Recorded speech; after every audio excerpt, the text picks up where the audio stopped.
Laughing monk. बहुत समय पहले की बात है, पुराने चाइना के नॉर्थ में 3 लाफिंग मॉन्क रहते थे। उनका नाम किसी को नहीं पता था, क्योंकि उन्होंने कभी अपने बारे में कुछ बताया ही नहीं। उन्होंने कभी किसी बात का जवाब नहीं दिया। चीन में बस उन्हें 3 हंसते हुए भिक्षुओं के नाम से जाना जाता था। वो तीनों सिर्फ एक ही काम करते थे। एक गांव में प्रवेश करते, बाजार के बीचों बीच खड़े होते और हंसना चालू कर देते थे। और अचानक लोगों का ध्यान उनकी तरफ खींचा चला आता था। धीरे धीरे उनके चारों तरफ एक भीड़ इकट्ठा हो जाती थी। उनकी हंसी देखकर सारा गांव हंसने लगता था।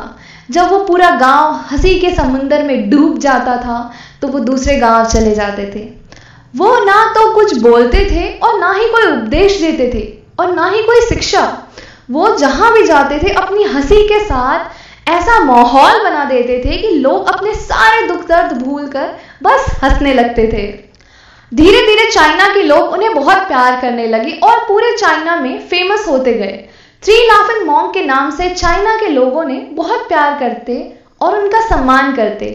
इससे पहले और उनके बाद भी कभी किसी ने इस तरह से प्रचार नहीं किया कि जीवन केवल एक हंसी होना चाहिए और कुछ नहीं। वे विशेष रूप से किसी पर भी हंस देते थे। वे बस हंसते थे जैसे कि उन्होंने ईश्वर का मजाक समझ लिया हो, जितना आज से पहले किसी ने ना फैलाया था। लोग उनका नाम पूछते तो वो सिर्फ हंस देते थे या उनका नाम नहीं बताया जाता था। तीनों हंसते हुए भिक्षुक 3 लाफिंग मॉन्क पूरे चाइना में घूम घूम कर लोगों को हंसाते हुए समय के साथ वो तीनों बूढ़े हो गए। और एक रात जब एक गांव में ठहरे हुए थे, उन तीनों में से एक भिक्षुक की मौत हो गई। पूरा गांव स्तंभ रह गया।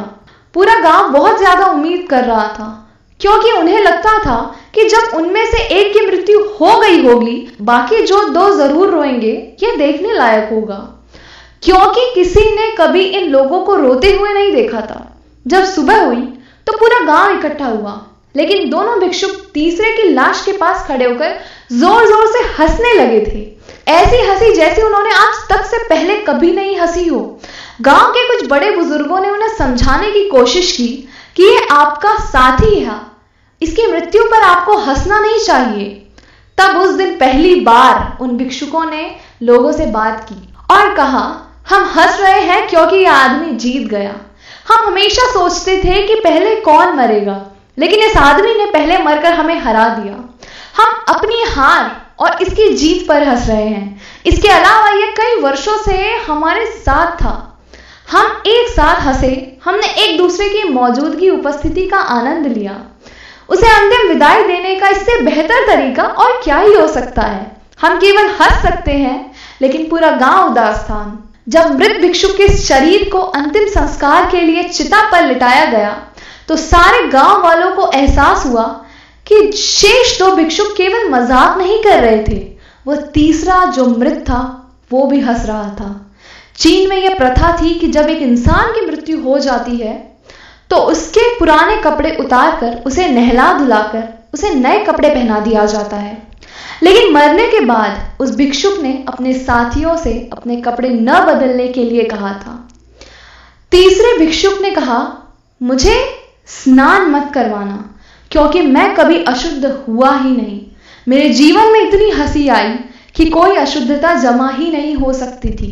हंसी हमेशा युवा और ताजा होती है, इसलिए मुझे नहलाकर मेरे कपड़े मत बदलना। जब उस तीसरे भिक्षुक के शरीर में आग लगाई गई तो गांव वालों को पता चल गया कि उस भिक्षुक ने मरने से पहले अपने कपड़ों में कुछ पुरानी चीनी पटाखों को छिपा रखा था, जो आग लगने के बाद फटकर आसमान में रंग बिरंगे कलर फैला रहे थे।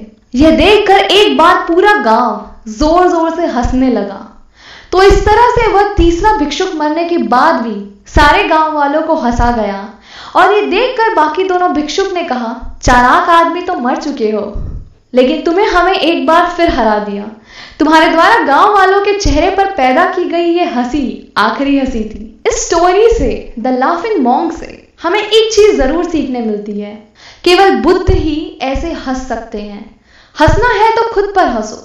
मनुष्य के अलावा कोई भी जानवर हंसने में समक्ष नहीं है। इसीलिए हंसी जीवन के विकास में बहुत ऊंची चोटी दिखाती है। कैसी लगी आपको ये कहानी कमेंट सेक्शन में ज़रूर बताएं और वीडियो पसंद आई हो तो लाइक ज़रूर करें।